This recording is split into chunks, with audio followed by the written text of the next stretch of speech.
Ils influent sur ce que vous mangez, ils influent sur la qualité de l'air que vous respirez, ils influent sur votre voiture, sur votre électricité, sur votre énergie, sur vos médicaments. Ils, ce sont les lobbies, ces organisations qui passent le plus clair de leur temps, ici, au Parlement, à influer sur les lois ou plutôt à influencer les députés qui votent les lois. Il faut 3 mois pour mettre un produit chimique sur le marché, 30 ans pour l'en retirer, expliquait Barbara Demeney, l'endocrinologue britannique, dans son livre Losing Our Minds. Scandale du Mediator. 33 ans et 2000 morts avant d'interdire ce médicament des laboratoires Servier. Scandale de l'amiante. 107 ans entre la première alerte et la première mesure de l'Union européenne. Scandale du benzène. 81 ans avant de prendre des mesures. Scandale du distildène. 33 ans. Et le travail des lobbies dans tout ça ? Eh bien, c'est justement de nier la dangerosité de ces produits et de retarder au maximum l'échéance de retrait du marché lorsqu'ils sont considérés comme dangereux. Et ça devient problématique lorsque ces organisations rencontrent des députés pour faire avancer la législation dans leur sens, dans le seul but de faire plus de profit. Est-ce que vous pouvez nous montrer ce fameux placard à lobby ? Oui, mais par exemple, là, j'ai mis de côté, c'est tout un peu les courriers que je reçois. Vous savez, à chaque fois, je mets pochette lobby. Et là, on me dit, chère Madame Dely, je voudrais profiter de cette occasion pour vous féliciter de votre victoire aux élections européennes. Et quand vous allez un peu plus loin dans le courrier, une fois que vous aurez complété ce questionnaire, nous vous enverrons un don de 100 € pour vous remercier. Et ben voilà, ça, c'est concrètement ce qu'on appelle du lobbying. Parce qu'il suffit que je remplisse ce questionnaire, ni vu ni connu, je reçois 100 €, je donne 100 € à quelqu'un d'autre, mais c'est la première marche de l'escalier que vous descendez durant votre mandat. Et pendant les 5 ans, eh ben, vous allez dévaler l'escalier la tête la première. C'est-à-dire que l'influence des lobbies dictera la loi. La forme, je trouve, la plus incroyable, c'est l'envoi de leurs propres amendements sur nos boîtes mail. Où certains députés vont prendre l'excuse de dire « mais comme ils sont meilleurs techniciens que nous, donc on prend leurs amendements ». Mais absolument pas. Je me souviens plus quelle affaire avait été révélée. Au Sunday Times. Oui, c'est ça. En 2011, le Sunday Times, nous sommes en pleine législation sur toutes les questions financières et bancaires.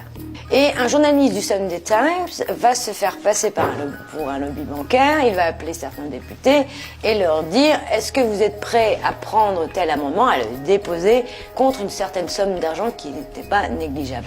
Et on a vu, parce qu'il a enregistré justement la conversation, on a vu que certains députés avaient accepté et avaient déposé cet amendement. C'était une grosse affaire, c'est-à-dire que là, c'était de la corruption. Mais là où ça devient problématique, c'est quand c'est du conflit d'intérêts. On apprend parfois que certains députés travaillaient ou ont travaillé avec certaines entreprises et entrés dans les institutions, ils travaillent également pour eux. Donc ça, c'est pas possible. Et évidemment, cette crainte du conflit d'intérêts n'est pas anodine. Aujourd'hui, plus de 50% des ex-commissaires européens et 30% des ex-députés du Parlement européen qui ont quitté le monde politique travaillent pour des organisations inscrites au registre des lobbyistes de l'Union européenne. Le conflit d'intérêts, c'est une question essentielle. D'abord, une observation. Si vous êtes employé dans le secteur privé, que vous soyez un super cadre multinational ou simplement un bosseur en fast-food, en général, dans votre contrat de travail, il y a une clause de non-concurrence. Alors maintenant, si vous passez dans le secteur public et que vous faites la même observation, c'est-à-dire que vous ne pouvez pas aller vendre vos connaissances internes, votre réseau, votre carnet d'adresses, vos compétences directement à des gens qui ont des intérêts contradictoires avec votre employeur précédent, tout le monde hurle. En disant « Ah, mais attendez, mais vous nous empêchez d'accéder aux postes les plus rémunérateurs ». Bah oui, mais pourquoi tu crois que c'est le plus rémunérateur, gros malin ? C'est parce que tu es en train de vendre quelque chose qui ne t'appartient pas, que tu as acquis au service de la puissance publique. Et aujourd'hui, est-ce que si je travaille pour un industriel de l'agroalimentaire, par exemple, je peux être élu au Parlement et siéger dans une commission liée à l'agroalimentaire ? Tout à fait. Et ça existe. Ça existe. Il y a à peu près 30% quand même des eurodéputés qui ont un emploi parallèle. Vous avez beaucoup d'avocats d'affaires qui sont eurodéputés, voire députés tout court d'ailleurs en France. Et ça, c'est un vrai problème, ne serait-ce que parce que en tant qu'avocats, ils ont le droit de garder le secret sur l'identité de leurs clients. Dans les plus grosses dépenses de lobbying, il y a plusieurs gros cabinets de conseil. Les cabinets de conseil en lobbying, ce sont des lobbyistes alloués. Donc ce sont des gens que vous embauchez parce qu'ils ont une compétence que vous n'avez pas. Et ça va du franchement dégueulasse ou totalement banal. C'est-à-dire que vous avez... Par exemple, tout ce qui tourne autour de l'ingénierie sociale, par exemple. C'est vous créer des fausses ONG pour essayer de recruter des vrais gens. pour les mobiliser politiquement. L'industrie des pesticides a fait ça, par exemple, sur le glyphosate. Ils ont créé des groupes de faux agriculteurs pour recruter et mobiliser de vrais agriculteurs pour ensuite faire pression sur le gouvernement français, en l'occurrence, mais il y en avait d'autres. Et si l'industrie des pesticides est aussi organisée, c'est parce qu'elle fait partie d'un des lobbies les plus dépensiers à Bruxelles, le CEFIC, le Conseil européen de l'industrie chimique. Si vous regardez maintenant qui sont ces consultants en lobbying, moi je dirais que la moitié au moins sont des anciens du système. Qui connaissent les rouages. Bah oui, qui connaissent évidemment les rouages. Parce que le lobbying, c'est avoir accès à l'information. Et l'idée, c'est évidemment d'avoir accès à l'information avant les autres. Mais si Bruxelles est la capitale du lobbying, Paris est loin d'être épargné. Nous y allons pour voir ce qui s'y passe. Mais sur le chemin, laissez-moi vous raconter une petite histoire.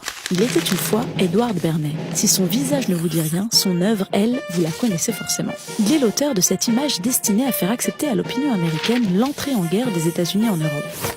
L'affiche date de 1917 et fait remarquable, plus d'un siècle plus tard, tout le monde y reconnaît l'oncle Sam.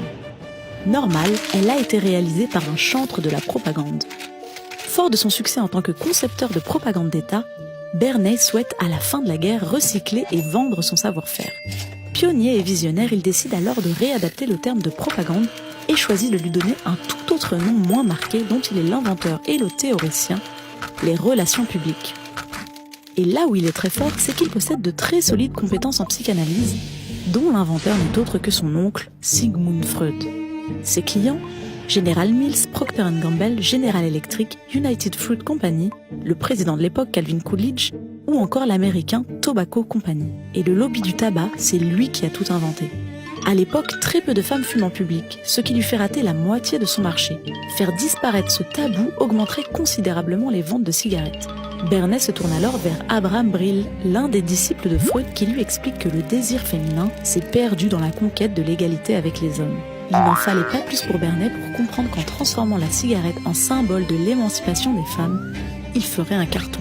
En 1929, il organise alors une parade de femmes, cigarettes à la main. Les Torch of Freedom font la une des journaux et la suite, on la connaît. La servitude de l'addiction devient grâce à lui l'allégorie de la libération. Et si les lobbyistes ont réussi à faire admettre à l'inconscient collectif qu'on puisse vendre des cigarettes qui tuent en moyenne un fumeur sur deux, vous imaginez bien qu'il sera beaucoup plus facile de faire accepter tout le reste. C'est d'ailleurs ce qui a fini par pousser Nicolas Hulot, ancien ministre de l'écologie, à démissionner après avoir dénoncé les lobbies au cœur du pouvoir. Et pour cause, le gouvernement est composé d'un ministre de l'Agriculture proche des lobbies de l'agroalimentaire, du ministre de la Santé qui a fait une bonne partie de sa carrière au sein de l'industrie pharmaceutique, une ministre du Travail qui a été DRH pour de grandes entreprises comme Dassault ou Danone, et même un Premier ministre, ancien employé d'Areva, le géant du nucléaire. Le problème, c'est qu'avec la hausse de certaines maladies, certains dénoncent une intoxication. En cause, l'un des lobbies les plus puissants, celui de l'industrie chimique.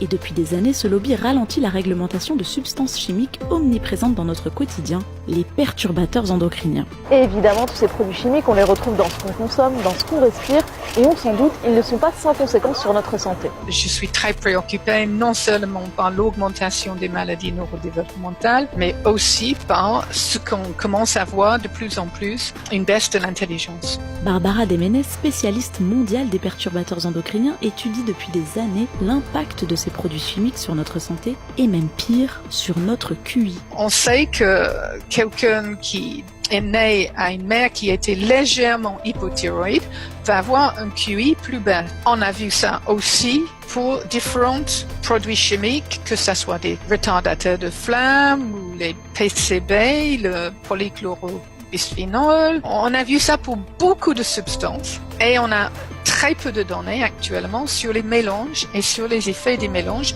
auxquels on est tous exposés. Parce que pour l'instant, ce qu'on analyse, c'est principalement les effets de chaque molécule seule. Sauf que, dans la réalité, nous ne sommes pas exposés à des molécules seules, mais à des mélanges, des cocktails comme le Roundup de Monsanto. Et ça, c'est la grande question qu'essayent de repousser au maximum les lobbyistes. Alors en attendant, l'autre question qu'on doit se poser nous... Est-ce qu'on vote pour des représentants des citoyens ou des représentants des industriels ?